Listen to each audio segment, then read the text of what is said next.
du haut de ses 96 ans, Elisabeth II savait rester ferme. Nous en avons une nouvelle preuve dans une nouvelle biographie de son fils, Our King Charles III, The Man and the Monarch, Notre roi Charles III, L'homme et le monarque, en français, du journaliste Robert Jobson.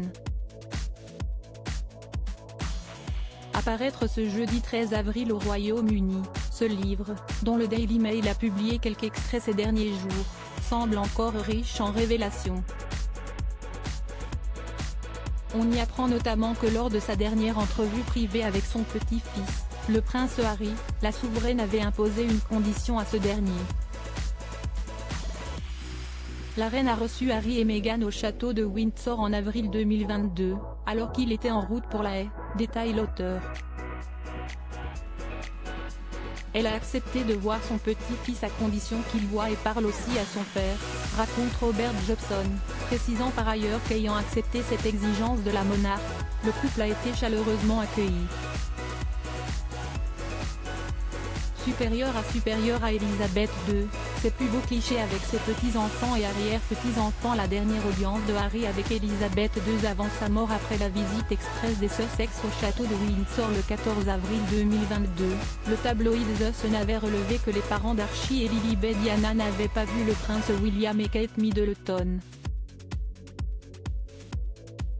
La presse britannique a en effet d'abord avancé que Meghan et Harry avaient snobé les Cambridge. Mais quelques jours plus tard, le très bien informé From Berkshire to Buckingham avait affirmé que les parents de George, Charlotte et Louis n'étaient tout simplement pas présents dans le pays au moment de la venue des exilés de la couronne. La petite famille du prince William se trouvait au ski, dans les Alpes françaises, comme le prouve la photo du couple princier qui était partagée dans l'article. Selon Robert Jobson, cette entrevue entre le prince Harry, Meghan Markle, Elisabeth II et celui qui n'était encore que le prince Charles, est la dernière fois que le cadet de Lady Diana s'est entretenu en privé avec son aïeul. 5 mois plus tard, la souveraine rendait son dernier souffle, au château de Balmoral. Crédit photo, Zuma Presse Bestimage.